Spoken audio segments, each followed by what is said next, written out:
আসসালামু আলাইকুম সবাইকে। অপরিণত ভালোবাসা গল্পের 43 নম্বর পার্ট। তো বেশি কথা না বলে চলুন গল্প শুরু করা যাক। শ্রাবণের বুক কেঁপে উঠল বজ্রপাতের মতো। সে স্থির হয়ে গেল কয়েক সেকেন্ডে। বুকটা যেন জমে গেল মুহূর্তেই। চোখে স্থির হয়ে রইল নিথর দৃষ্টিটা। তারা যে কি বলল তা গুছিয়ে বোঝার শক্তি যেন হারিয়ে ফেলল সে। মাথার ভেতর শব্দগুলো প্রতিধ্বনির মতো বাজতে থাকলো। ঠিক তখন ওই ধারার বুক কেঁপে উঠল প্রবল ঝড়ে। সে আর সামলাতে পারল না নিজেকে। হঠাৎ ওই ফুপিয়ে উঠল কান্নার শব্দে ঘরটা ভারী হয়ে গেল। পর মুহূর্তে সে ভেঙে চুরে অনেক জোরে জোরে কাঁদতে লাগলো, বুক চেপে আর মুখে হাত দিয়ে ঢেকে। নিজের ভাগ্যের সমস্ত তিক্ত পরিহাস ভেঙে আসছে একসাথে। শ্রাবণ তাকিয়ে রইল স্তব্ধ দৃষ্টিতে, কিন্তু এক মুহূর্তের বেশি স্থির থাকতে পারল না। এমন অসহায় কান্না, তাও আবার প্রিয়তমার এমন আহাজারি সহ্য করা যায় না তার পক্ষে। সে তড়িঘড়ি করে সামনে ঝুঁকে পড়ল। কাঁপতে থাকা মেয়েটার শরীরটাকে শক্ত করে নিজের বুকে টেনে নিল। তারপর বলল, শান্ত হও ধারা, প্লিজ শান্ত হও তুমি। ধারার গলগল কান্নার শব্দ তার বুকে চাপা পড়ল। শ্রাবণ দুহাত দিয়ে ওকে আঁকড়ে ধরে রাখলো, মাথার চুলগুলো বুলিয়ে দিতে থাকলো অবিরাম। নিজের বুকের ভেতরটা কেমন তীব্র যন্ত্রণায় মোচড় দিতে লাগলো তারও। তবুও সে আঁকড়ে ধরে রাখলো শক্ত করে। সে তো নিজেও যেন ভেতর থেকে ভেঙে পড়ছিল। ধারার প্রতিটা কান্নার শব্দ তার বুকের ভেতর শিকল দিয়ে পেটাচ্ছিল। এতটা অসহায়, এতটা ভেঙে যেতে এভাবে আগে কোনোদিন দেখেনি ধারাকে। সে দুহাত দিয়ে শক্ত করে বুকে চেপে ধরলো মেয়েটিকে। ধারাও এমন ভাবে আঁকড়ে ধরলো যেন এই বুকে এখন তার একমাত্র আশ্রয়। শ্রাবণের আঙুলগুলো কাঁপছিল, তবুও চুলগুলো সরিয়ে কপাল জুড়ে দিতে লাগলো হাত। কপাল কেঁপে উঠলো শ্রাবণের। তারপর বলল, ধারা প্লিজ থেমো না, কান্না করো, সব কষ্ট বের করে দাও। কিন্তু একা বোঝা বইবে না তুমি, আমি আছি, আমি তোমার জন্যই। ধারার বুক হু হু করে উঠছিল। তার অশ্রু শ্রাবণের বুকে ভিজিয়ে দিচ্ছিল শার্টটা। অস্পষ্ট স্বরে হাহাকার করে বলে উঠলো, আমি খারাপ শেখ সাহেব, আমার জন্যই কণিকা শেষ হয়ে গেল। আমার কথা না শুনলে ওরা হয়তো বাঁচত, আমার দোষে সব হলো। শ্রাবণের ভেতরটা ফেটে যাচ্ছিল। সে এক হাত দিয়ে ধারার মুখ চেপে ধরলো আলতো করে, যেন এ শব্দ আর না বেরোয়। চোখের কোণ ভিজে উঠলো তারও। কাপা কণ্ঠে সে গলা নামিয়ে বলল, একবার আমার দিকে তাকাও ধারা, তুমি দায়ী নও। তুমি বুঝো না পৃথিবীর নিষ্ঠুরতা, সমাজের নির্মমতা, ওটাই কেড়ে নিয়েছে কণিকাকে। তুমি কিছু করনি, তুমি পারতেই না ওকে আটকাতে। দোষ তোমার নয়, এই দোষ দুনিয়ার। তারা আবারও কেঁপে উঠলো, তীব্র কান্নায় বুক ভাসিয়ে দিল। শ্রাবণ এবার তার মুখটা নিজের বুকের ভেতর আরো গভীর চেপে ধরলো, যেন বাইরের পৃথিবী থেকে তাকে আড়াল করে রাখতে পারে। কিছুক্ষণের মধ্যেই এক গ্লাস গরম দুধ আর কাজু বাদাম নিয়ে হাজির হন সালমা বেগম। তার ধারণা ধারার গায়ে কোনো শক্তি নেই, তাই সে এভাবে অজ্ঞান হয়েছে। শ্রাবণও খুশি হলো মায়ের এমন কাজে। আসলে মেয়েটা কিছুই খায় না। ধারাকে ধীরে সুস্থে শোয়া থেকে উঠে বসালো শ্রাবণ। সালমা বেগম ধারার পাশে বসে চুল খোপা করে বেঁধে দিলেন। মাথায় হাত বুলিয়ে কাজু বাদামের বাটিটা হাতে দিয়ে বললেন, বাটি যেন একদম ফাঁকা পাই। সব বাদাম যদি না খেয়েছিস তুই, আমি কিন্তু ভুলে যাব তুই আমার বৌমা। আমার মার খাসনি তো। শ্রাবণ ফিক করে হেসে উঠল সালমা বেগমের এই শাসন দেখে। ধারার চোখে পানি নিয়ে হেসে বাদাম খেতে শুরু করলো। দুধ দেখে কিছুটা মুখ কুচকে তাকালো সালমা বেগম, চোখ রাঙিয়ে খেতে বললেন। শ্রাবণও সাই দেয়। সালমা বেগম এবার ছেলের দিকে তাকিয়ে জিজ্ঞেস করলো, কি হয়েছিল? শ্রাবণ ধীরে সুরে সবটা খুলে বলে সালমা বেগমকে। ধারার মুখটায় আধার নেমে আসে। সবকিছু শুনে স্তব্ধ হন ভদ্রমহিলা। আজকালও এমন উদ্ভট ঘটনা ঘটে নাকি? এই দশকে এসে যদি এমন ঘটনা শুনতে হয়, তবে কিসের আধুনিকতা? গ্রামের এত উন্নয়ন করে যদি মানুষের দৃষ্টি আর মন মানসিকতা উন্নত না হয়, তবে সবই বৃথা। তারা খেতে খেতেই ফুপিয়ে বলল, না জানি ওরা কোথায় গেছে। সাদিক ভাইয়া কণিকাকে নিয়ে যাবে কোথায়? যাওয়ার তো জায়গা নেই। আর ছোট মা, চাচা চাচি সবাই কি করছে? ওনারাও কি কণিকাকে ভুল বুঝেছে? একবারও কি খোঁজার চেষ্টা করেনি নাকি? সালমা বেগম দীর্ঘশ্বাস ফেলে চেয়ে রইলেন ধারার দিকে। মেয়েটার চোখ ভেজা, হাতে কাজু বাদাম খেতে খেতে তার গলাটা আটকে যাচ্ছে। তিনি আলতো করে ওর মাথায় হাত রেখে বললেন, মা, সমাজের অন্যায় এত সহজে ভাঙা যায় না। কিন্তু মনে রাখিস, সত্য আর ভালোবাসার শক্তি কোনোদিন হারায় না। তোদের কথা শুনে যা মনে হলো, সাদিক ছেলেটা খারাপ নয়। আর কণিকাও নিশ্চয়ই একা হয়নি। রিজিকের মালিক ওপরওয়ালা, আল্লাহ ওদের জন্য পথ বের করেই দেবেন। শ্রাবণ ঠোঁট কামড়ে বসেছিল মায়ের কথাগুলো শুনে। তার নিজের ভেতরটাও খুবই জ্বলছে, কিন্তু ধারার সামনে সে কিছু বলল না।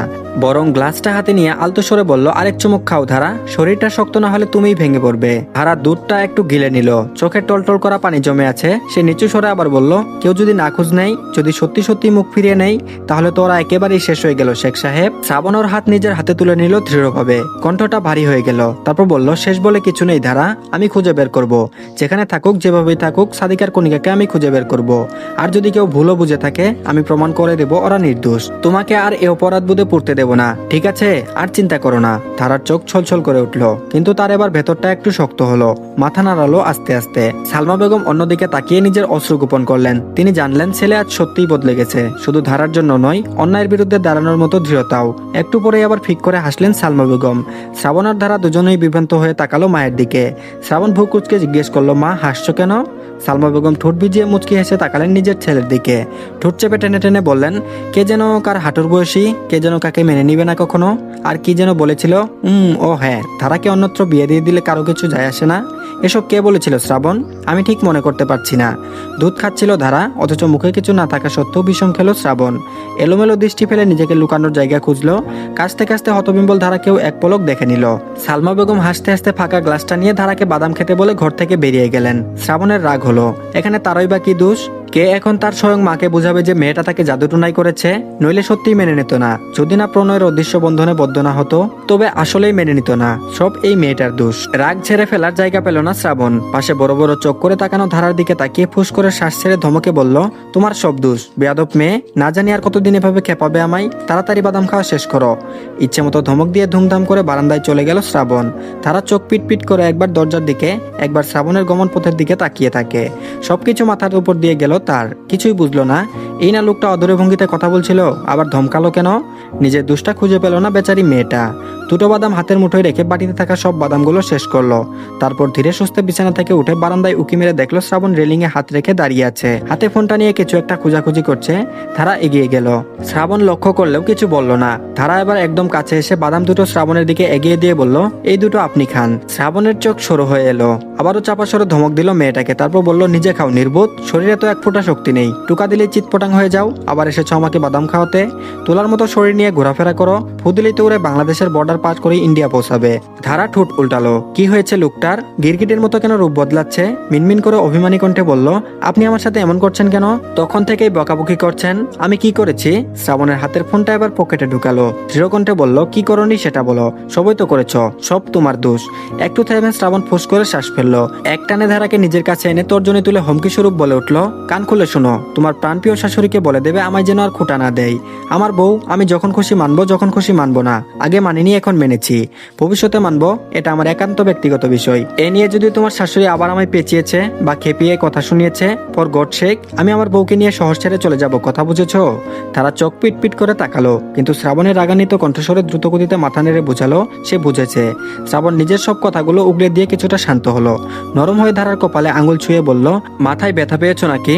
ধারা দুদিকে মাথা নেড়ে না বুঝালো। শ্রাবণ এবার দীর্ঘশ্বাস ফেলে ধারার মুখটা ধরে নরম হয়ে বলল, তুমি চিন্তা করো না, সাদিককে তো চেনোই, ও কখনো কণিকাকে খারাপ রাখবে না। নিশ্চয় ওরা যেখানে আছে ভালো আছে। আর আমিও তবু ওদের খোঁজার চেষ্টা করছি। গ্রামের লোক পাঠিয়ে দেবো। একদম চিন্তা করবে না। শ্রাবণের কথা শুনেছে ধারা। বরাবরই স্বামীর কাছে বাধ্য মেয়ে সে, তাই আর দুশ্চিন্তা করেনি সাদিক বা কণিকাকে নিয়ে। শ্রাবণ শেখ যখন কথা দিয়েছে যে তাদের খুঁজে বের করে আনবেই, তখন সেটা হবে। শুধুমাত্র অযথা দুশ্চিন্তা করবে না ধারা। তাই সে দীর্ঘশ্বাস ফেলে শ্রাবণের পাশে রেলিং এ হাত রেখে নিজেও দাঁড়ালো। শ্রাবণ কিছুক্ষণ আকাশের দিকে তাকিয়ে থেকে ধারার দিকে তাকালো এক পলক। সে মোটেও এ বিষয়ে অবিশ্বাস করতে পারবে না যে সে পুরোপুরি ধারাতে মত্ত হয়ে গেছে, দুর্বল হয়েছে প্রবলভাবে। এক কথায় ধারা তার প্রয়োজন এবং প্রিয়জন। এমন এক প্রয়োজন যা অক্সিজেনের মতো কাজ করে, বেঁচে থাকার অজুহাত দেয়। আর এমন এক প্রিয়জন যে কিনা সারাটা জীবন সঙ্গিনী হয়ে পাশে থাকবে, ভালোবাসবে। বেশ এটুকুই, আর কিছু চাওয়া নেই শ্রাবণের। মানুষের মন পরিবর্তনশীল। কিছু ক্ষেত্রে লোভী মনটা নীতি থেকে সরিয়ে নিয়ে আসে সত্তাকে। বাইনা ধরে অনেক ধরনের চাওয়া পাওয়া। যেমন এই মুহূর্তে শ্রাবণ ভেবেছিল তার আর কিছু চাওয়া পাওয়া নেই, অথচ তার সহসা বেকুল মনটা অবাধ্য হলো। এই তারাভরা সুন্দর রাতের আকাশের নিচে দাঁড়িয়ে রূপার থালার নেই চারটা উপভোগ করার, পাশাপাশি প্রিয়তমার সুরেলা কণ্ঠে গান শুনতে ভীষণ উদ্গ্রীব হলো। মনের চাওয়া পাওয়া কখনো লুকাতে পারে না শ্রাবণ। তাই সে এক পলক ধারার ক্লান্ত মুখশ্রী দেখে সম্মানের সাথে ডেকে উঠলো নরম সুরে। তারপর বলল, মিসেস শেখ। সম্বোধনটা খুবই আকর্ষণীয় ধারার জন্য। যখনই শুনে, যতবারই শুনে, তখনই চমকে যায়, ততবারই শিহরিত হয়। এবারও হলো। এরপর মাথা নামিয়ে একটুখানি দৃষ্টি ফেলে সাড়া দিল। তারপর বলল, শ্রাবণ বলল, এই স্নিগ্ধ রজনীতে আলোকিত তারাময় আকাশের নিচে দাঁড়িয়ে নিজের সহধর্মিনীর মণিমুখে গলায় খুব জোরে একটা গান শুনতে পারলে অস্থির মনটা শান্ত হতো। বিশাল এক বাক্যে শ্রাবণ তার ছোট্ট আপডেটটা তুলে ধরলো ধারার সম্মুখে। নীরবে তার কথার ভেতর থাকা শ্রদ্ধাটুকু দিয়ে বুঝিয়ে দিল সামান্য এটুকু একটা আপডেটটা তার কাছে কতটা মূল্যবান, কতটা গুরুত্বপূর্ণ, আর কতটা আবেগময়। লজ্জাবতী গাছ ছুঁয়ে দিলে পাতার গুটিয়ে যাওয়ার মতো শ্রাবণের এমন ভয়ানক আবদার শুনে ধারাও গুটিয়ে এলো। সর্বাঙ্গ অন্যরকম ভালো লাগাই ভরে উঠল।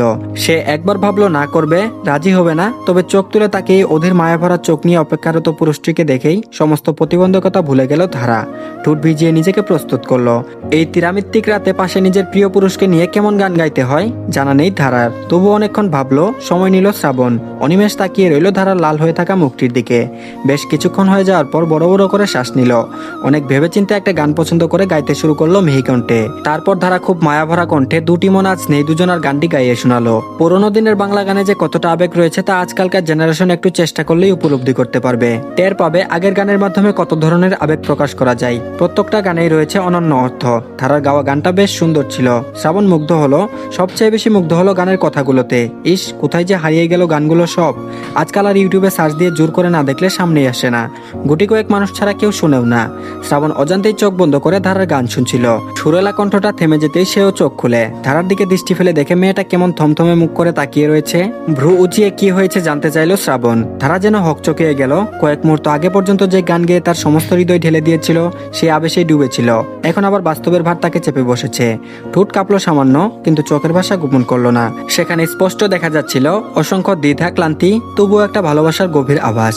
তারা মন খারাপের প্রসঙ্গে কিছু বলল না, তবে হাতে থাকা দুটো কাজু বাদাম এবার শ্রাবণের দিকে বাড়িয়ে দিয়ে বলল, আমি আপনার আবদার রেখেছি, এবার আপনি রাখুন। বাদাম দুটো খেয়ে নিন, আমি মোটেও দুর্বল নই। আপনি ফু দিয়ে চেক করুন, যদি সত্যি সত্যি না উড়ে গিয়েছি তবে কিন্তু খুব খারাপ হবে। শ্রাবণ কিছুক্ষণ নিশ্চুপ থাকলো, তারপর ধীরে ধীরে এক পলক হাসি ফুটলো ওর ঠোঁটে।